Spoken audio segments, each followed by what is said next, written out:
Hi hello welcome to TFC news channel. Pawan Kalyan ఇప్పుడు బీజేపీకి south ఇండియాలో బలమైన అస్త్రంగా మారబోతున్నారా? ఇన్ని రోజులు కాస్త అటు ఇటుగా అనుమానాలు ఉండేవి. ఏపీలో తిరుపతి లడ్డు వ్యవహారం తర్వాత పవన్ కళ్యాణ్ ప్రాయశ్చిత్త దీక్ష తీసుకోవడంతో పాటు వారాహి సభలో చేసిన కామెంట్స్ ఒక్కసారిగా బీజేపీకి మైలేజ్ పెంచేశాయి. ముఖ్యంగా బీజేపీ ఇన్ని రోజులు నెత్తిన పెట్టుకుంటున్న సనాతన ధర్మాన్ని ఇప్పుడు పవన్ కళ్యాణ్ భుజాన వేసుకున్నారు. ఇన్ని రోజులు సౌత్ ఇండియాలో తమ వాయిస్ ను వినిపించే బలమైన నాయకుడు లేడనే బెంగ బీజేపీలో ఉండేది.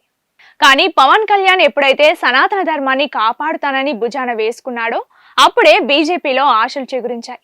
సనాతన ధర్మం కోసం నా జీవితాన్ని పదవిని అయినా వదులుకుంటానని పవన్ చెప్పారు. అదే సమయంలో గతంలో బీజేపీని సనాతన ధర్మం విషయంలో విమర్శించిన ఉదయనిధి స్టాలిన్ ను తెలంగాణ ప్రభుత్వాన్ని కూడా ఏకి పారేశారు. దాంతో బీజేపీకి సౌత్ ఇండియాలో అతిపెద్ద బలం దొరికింది. తెలంగాణలో బండి సంజయ్ లాంటి వారు ఉన్నా ఆయనకు ఇంత పెద్ద ఫాలోయింగ్ లేదు. ఇక తమిళనాడులో అన్నమలై ఉన్నా ఇంత గట్టిగా హిందుత్వ ఎజెండాను ఆయన ఎత్తుకోవట్లేదు. ఇటు కర్ణాటకలో అంత పాపులర్ లీడర్ లేడు. అటు కేరళ సంగతి ప్రత్యేకంగా చెప్పనక్కర్లేదు. కాబట్టి దేశవ్యాప్తంగా పాపులర్ అయిన పవన్ కళ్యాణ్ ఇంత బలంగా హిందుత్వ సనాతన ధర్మ ఎజెండాను ఎత్తుకోవడం ఖచ్చితంగా బీజేపీకి కలిసొచ్చే అంశమే. ఇలాగూ పవన్ 10 ఏళ్లుగా బీజేపీతోనే ఉన్నాడు. కాబట్టి ఇప్పుడు బీజేపీ నుంచి ఆయన్ను వేరు చేయలేమని జాతీయ మీడియా కూడా చెప్తోంది.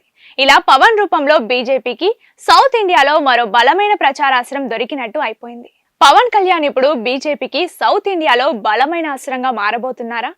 ఇన్ని రోజులు కాస్త అటు ఇటుగా అనుమానాలు ఉండేవి. ఏపీలో తిరుపతి లడ్డు వ్యవహారం తర్వాత పవన్ కళ్యాణ్ ప్రాయశ్చిత్త దీక్ష తీసుకోవడంతో పాటు వారాహి సభలో చేసిన కామెంట్స్ ఒక్కసారిగా బీజేపీకి మైలేజ్ పెంచేశాయి.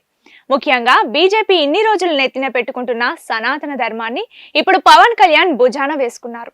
ఇన్ని రోజులు సౌత్ ఇండియాలో తమ వాయిస్ ను వినిపించే బలమైన నాయకుడు లేడనే బెంగ బీజేపీలో ఉండేది. కానీ పవన్ కళ్యాణ్ ఎప్పుడైతే సనాతన ధర్మాన్ని కాపాడుతానని భుజాన వేసుకున్నాడో అప్పుడే బీజేపీలో ఆశలు చిగురించాయి.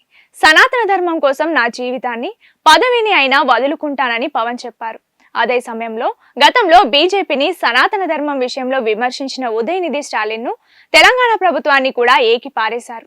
దాంతో బీజేపీకి సౌత్ ఇండియాలో అతిపెద్ద బలం దొరికింది. తెలంగాణలో బండి సంజయ్ లాంటి వారు ఉన్నా ఆయనకు ఇంత పెద్ద ఫాలోయింగ్ లేదు.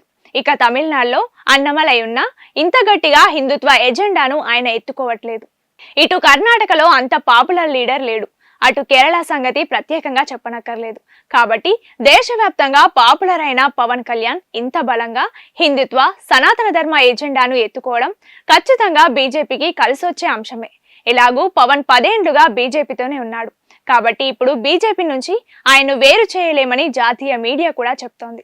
ఇలా పవన్ రూపంలో బీజేపీకి సౌత్ ఇండియాలో మరో బలమైన ప్రచారాస్త్రం దొరికినట్టు అయిపోయింది.